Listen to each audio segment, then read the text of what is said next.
وَإِذَا جَاءَهُمْ أَمْرٌ مِّنَ الْأَمْنِ أَوِ الْخَوْفِ أَذَاعُوا بِهِ، اور جب ان کے پاس کوئی بات اطمینان یا ڈر کی آتی ہے اس کا چرچا کر بیٹھتے ہیں۔ اطمینان سے مراد یہ ہے کہ اسلام کی فتح کی کوئی خبر آ جائے، ڈر کی بات یہ ہے جیسے مسلمانوں کی شکست کی کوئی خبر آ جائے تو یہ اس کا چرچا کر دیتے ہیں، جس سے نقصان ہوتا ہے۔ مسلمانوں کی فتح کی شہرت سے کفار میں جوش پیدا ہو جاتا ہے اور مسلمان سے وہ انتقام لینے کے لیے آگے بڑھتے ہیں، تو کبھی کبھی فتح کی شہرت دینے کا بھی وقت نہیں آیا ہوتا۔ مسلمان پہلے اس شہر کو فتح کر کے اپنے مقام تک واپس آ جائیں اور محفوظ جگہ پہنچ جائیں، پھر خبر دینے کا فائدہ ہوتا ہے۔ لیکن منافقین اس طرح کی خبروں کو اڑا کر مسلمانوں کو نقصان پہنچاتے ہیں۔ اسی طرح کبھی کبھی شکست کی خبر سے مسلمانوں کی حوصلہ شکنی ہوتی ہے۔ وَلَوْ رَدُّوهُ إِلَى الرَّسُولِ وَإِلَى أُولِي الْأَمْرِ مِنْهُمْ،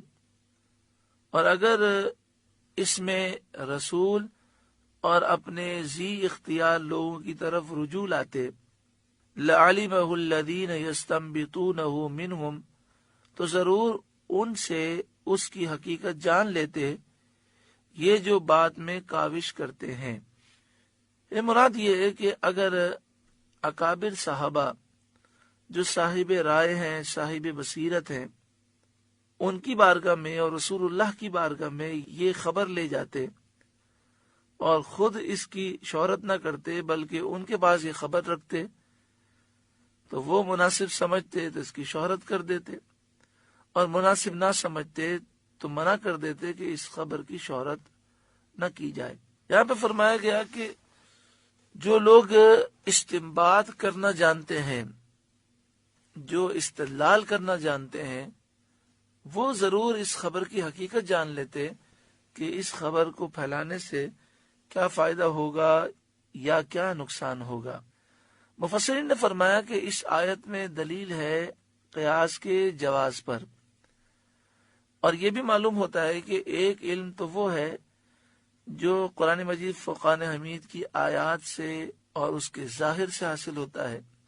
اور ایک علم وہ ہے جو قرآن و حدیث سے استنباط اور قیاس کے ذریعے حاصل ہوتا ہے۔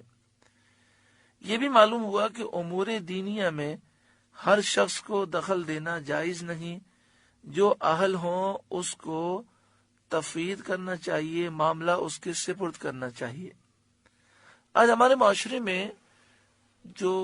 بہت بڑی خرابی پیدا ہوئی، وہ خرابی یہ پیدا ہوئی کہ مختلف قسم کے ٹی وی چینل آ گئے، اور ٹی وی چینل پر کسی بھی دینی مسئلے پر بحث جب کی جاتی ہے تو دین کے ماہرین کو نہیں بلایا جاتا، بلکہ ایک یا دو دینی ماہرین ہوتے ہیں، باقی مختلف شعبوں کے لوگ ہوتے ہیں، اور پھر وہ علم نہ ہونے کے باوجود دینی مسئلے میں بک بک کرتے ہیں، اپنی غلط رائے دیتے ہیں، جس سے لوگ دین کے معاملات میں مس گائیڈ ہوتے ہیں، وہ غلط سمجھ لیتے ہیں۔ اس طرح ہرگز نہیں کرنا چاہیے، بلکہ دین کا معاملہ ہے تو دینی ماہرین کو بلایا جائے اور انہی سے رائے لی جائے۔ اور پھر یہاں پر جو ہوسٹ ہوتا ہے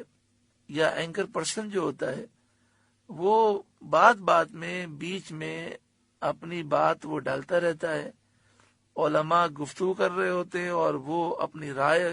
کا دخل دیتا جاتا ہے، اور پھر ہوتا ہی ہے کہ جب پروگرام ختم ہوتا ہے تو آخر میں فائنل جو بات کرتا ہے وہ ہوسٹ کرتا ہے، جو بالکل جاہل ہوتا ہے، یا اگر بالکل جاہل نہیں ہوتا تو عالم نہیں ہوتا، وہ قرآن و حدیث کا ماہر نہیں ہوتا۔ پھر بے پردہ عورتوں کو بٹھایا جاتا ہے، کرکٹر بیٹھے ہوتے ہیں،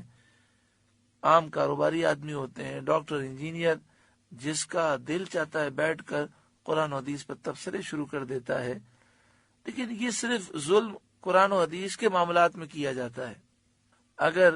ڈاکٹری کا مسئلہ ہو تو ڈاکٹروں کو بٹھائیں گے، اگر انجینئرنگ کا مسئلہ ہو تو انجینئر کو بٹھائیں گے، ہاں جب دین کا مسئلہ ہو تو ہر ایک کو بٹھا دیتے ہیں، چاہے وہ دینی مسئلے میں ماہر ہو یا نہ ہو۔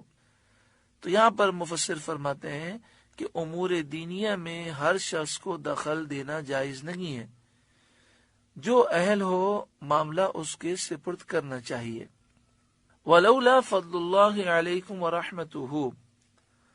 اور اگر تم پر اللہ کا فضل اور اس کی رحمت نہ ہوتی، لَاتَّبَعْتُمُ الشَّيْطَانَ إِلَّا قَلِيلًا، تو ضرور تم شیطان کے پیچھے لگ جاتے مگر تھوڑے۔ یہاں پہ فرمایا اگر تم پر اللہ کا فضل نہ ہوتا۔ اللہ کے فضل سے مراد نبی اکرم صلی اللہ علیہ وآلہ وسلم کی بعثت اور آپ کی آمد ہے، اور تم پر اس کی رحمت نہ ہوتی تو رحمت سے مراد قرآن پاک کا نزول ہے۔ تو اگر یہ دو چیزیں نہ ہوتی تو تم ضرور شیطان کے پیچھے لگ جاتے اور کفر میں اور گمراہی میں گرفتار رہتے، لیکن اللہ تعالیٰ نے تمہیں اپنے محبوب کے صدقے میں اور قرآن کے صدقے میں ہدایت عطا فرما دی اور تم کفر سے اور گمراہی سے باہر نکل گئے۔ یہاں پہ فرمایا الا قلیلا، ہاں تھوڑے لوگ ایسے ہوتے کہ جو قرآن کے نزول سے پہلے بھی اور حضور کی آمد سے پہلے بھی حق پر قائم تھے اور بعد میں بھی وہ قائم رہتے، جیسے زید بن عمرو بن نفیل، ورقہ بن نوفل، قیس بن ساعدہ، یہ وہ اہل کتاب تھے جو حضور کی آمد سے پہلے حق پر قائم تھے۔